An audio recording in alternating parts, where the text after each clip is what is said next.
All right, welcome back to ABA exam review and our latest RBT exam practice question set. We're going through this set together and breaking each question down. If you're new to the channel, welcome. If you're returning, welcome back. Please like and subscribe. Check out btexamreview.com for all of our study materials, including our combo pack. As always, when you pass, let us know so we can include you in the Sunday shout out. Work hard, study hard. Let's get going. Before going to campus, a student decides to get some work done at home on their own computer. They then go to campus and use the library computer the rest of the day to finish their work. What is the student demonstrating? So whose behavior are we looking at? We're looking at the students, and we're looking at what the student is demonstrating through that behavior. Remember, always identify first whose behavior you're looking at and what is the behavior. Well, in this case, the student's behavior is getting work done at home on their own computer and then going to campus and using the library computer to finish their work.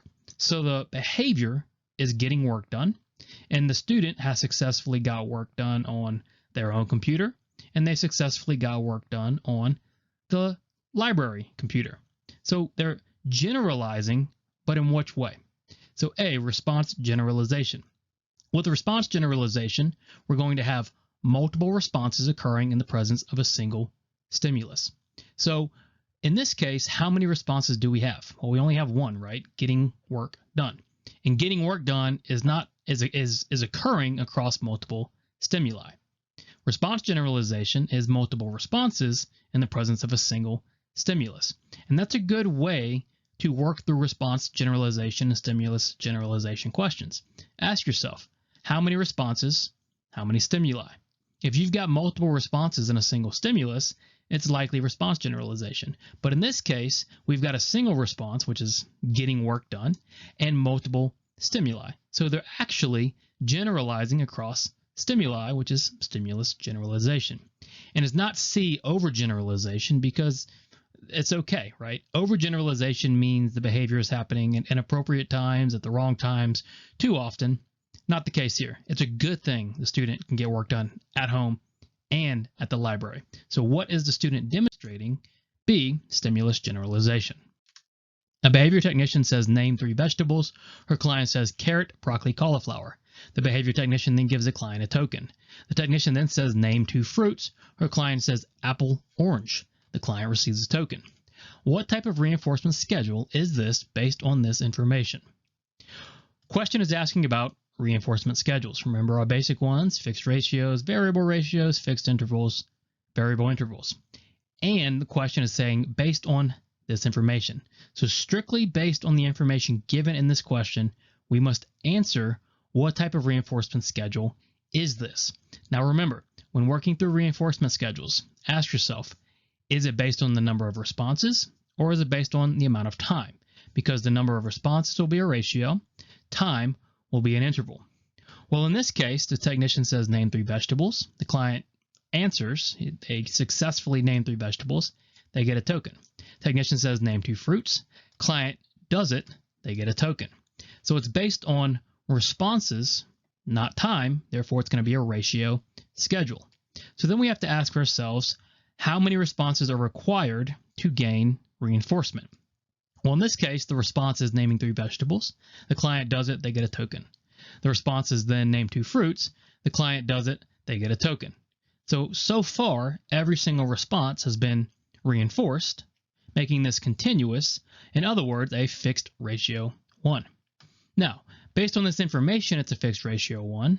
Given more information, that could change, but we don't know any more information. All we know is the client engages in the response, they get a token. Every single time, a fixed ratio 1, a 1-to-1 correspondence or a 1-to-1 ratio response to reinforcement schedule. Now in FR3, a fixed ratio 3 would mean you have to engage in 3 successful responses to get a token. So be careful. Naming 3 vegetables is a response, right? That is the required response. That is not you name 3 and get a token, right? Naming 2 fruits is 1 response. They engage in it, they get a token. They engage in it, they get a token. And then C and D are interval schedules based on time. We know it's not based on time. Therefore, what type of reinforcement schedule is this based on? FR1. Which of the following scenarios best describes latency? So we've got a measurement question asking about latency. And latency is what? Latency is the time in between the SD and the start of the response. So we're looking at from the time the instruction is presented or the discriminative stimuli is presented. The gap in between that and the start of the first response is our latency. So A, the time between bites while eating at a restaurant. So A is the time between responses, the time between bites. And what is that considered? What is the time between responses? Well, that's inter-response time. Latency and inter-response time are very similar, and they're from the same derived family, so to speak, but they're not the same. Time between responses is inter-response time. So A is IRT. B, the time between your date asking if you have any deep, dark secrets and you avoiding the question. So your date asking about your secrets is the SD, and then you avoiding the question is the response. So time between the SD and the response would be latency. B looks good, but we always read all of our answer choices. C, the time you spend at the restaurant with your date. So total time of a behavior is duration, C's duration. And then D, the number of drinks you have while on your date. Well, if we're looking for a count or a total number of something, we're looking for frequency. So the scenario that's going to describe latency, or the time between the SD and the response, is going to be B, the time between your date asking if you have any deep, dark secrets and you avoiding the question. This is a good question to test your knowledge of measurement, and it's also a good example of why we go through every single answer choice. Because once you're fluent, you should easily identify, oh, A is inter-response time, C is duration, D is frequency. It must be B. You ask your client, what is your favorite color? And they respond blue. You ask them what their favorite show is, and they respond bluey. What are you working on with your client? Okay, now this is considered verbal behavior, and necessarily do you need to know this for your exam? Maybe, maybe not, but as a behavior technician, you're going to be dealing with these 4 types of verbal behavior all the time. So it's very important you're aware of them, because you might even see these words. So you need to know at least, or have an awareness of what they are. So we've got mands, tacts, interverbals, and echoics. A mand, put simply, is a request. You're asking for something. You're asking for food. You're asking for information. A mand is a request. A tact is a label. You're pointing and labeling things, right? You're just labeling things around you. An interverbal is like a conversation. You're answering questions, you're responding to something somebody said, and then an echoic is copying what was said to you. So being familiar with these 4 verbal behaviors are very important. Now, in this case, we have a situation where you ask, what is your favorite color? And they respond blue. You ask, what is your favorite show? And they respond bluey. So, did the client mand for anything? Did they request anything? Well, no, they're answering your questions. Did they label anything? They did not. They are just answering your questions in a conversational style, which is going to make it C, an interverbal. And it's not going to be an echoic, because an echoic is copying, it's imitation. If you said, what is your favorite show? They would say, what is your favorite show? They haven't done that. What you're doing is working on interverbals. Answering questions, engaging in conversation, those are intraverbals. Again, just be aware of these 4 types of verbal behavior. Be aware of these words. You're going to use them a lot in practice, and you might even see them occasionally depending on where you're at or what you're doing. A functional behavior assessment indicates that a client engages in squawking behavior to gain attention from peers. A continuous measurement system is chosen to track this behavior.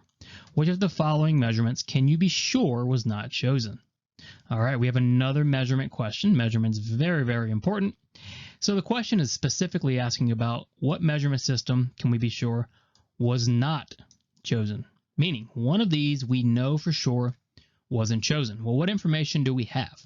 We know the client engages in squawking to gain attention. Importantly, we're going to use a continuous measurement system, and that's what's most important. So one way we're going to be able to narrow down what wasn't chosen is to identify measurement systems that aren't continuous. So A, rate. Is rate a continuous measurement system? It absolutely is. It's a possibility rate was used to track this behavior. What about B, inter-response time? Inter-response time is also a continuous measurement system. It could have been chosen. Continuous measurement means we're recording every instance of behavior: rate, frequency, latency, duration, inter-response time. Now, what about C, whole interval recording? Well, C is not a continuous measurement system, or it's not a continuous measurement. C is a discontinuous measurement because it's based on a sample or an interval. So we know for sure C wasn't chosen because we know that a continuous measurement system was used. This is a good example of why you must be very diligent and work very hard to understand what the question is saying. If you're reading this too quickly, it can be very tricky. If you did all your work in the question, you know for sure, well, it's got to be continuous. The only one that isn't continuous is C. It's got to be C, and it becomes a pretty straightforward question. So which of the following measurements can we be sure was not chosen? Well, C, whole interval recording. Rory, a behavior technician, gets to his first session with his new client on time.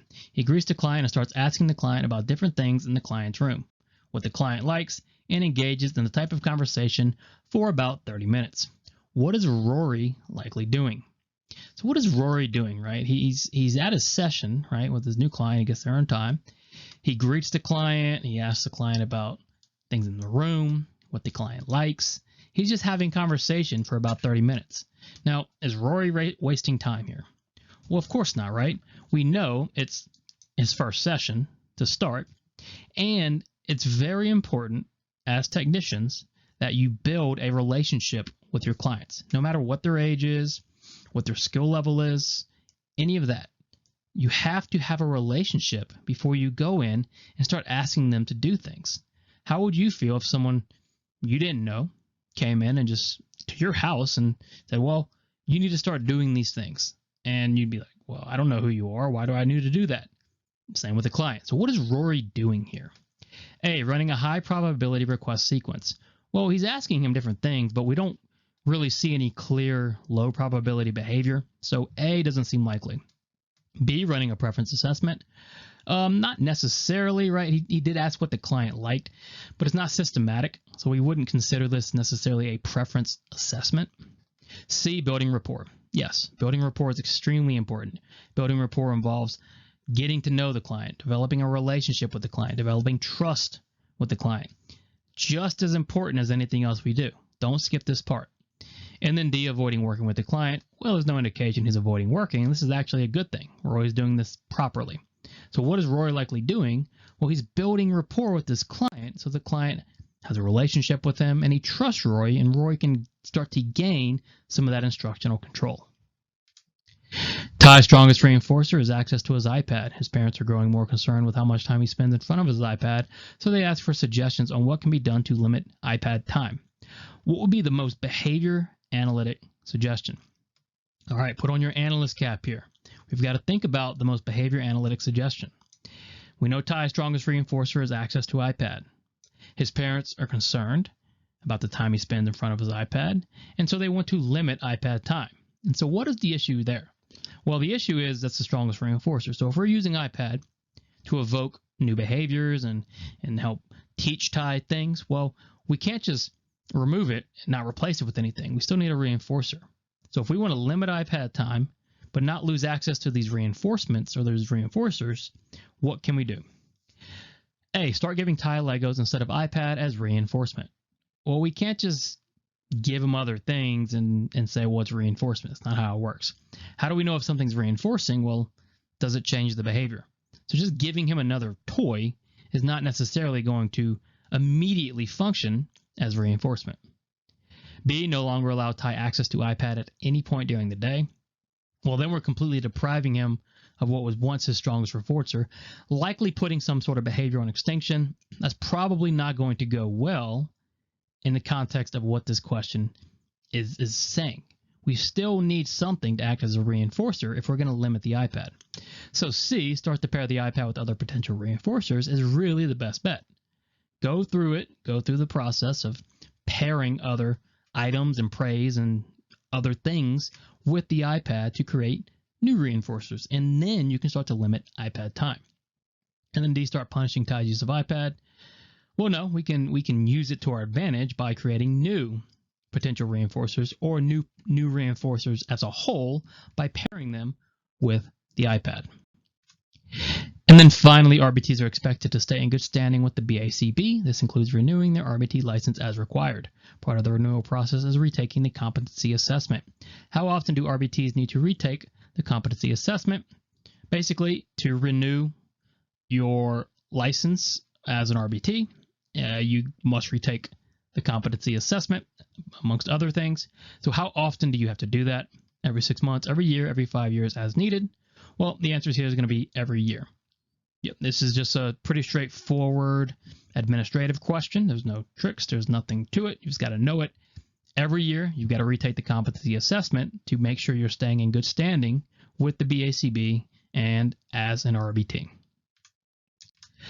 Excellent. Thanks for watching. Check out btexamreview.com for all of our study materials. Please let us know when you pass so we can include you in the Sunday shout out. Work hard, study hard. See you soon.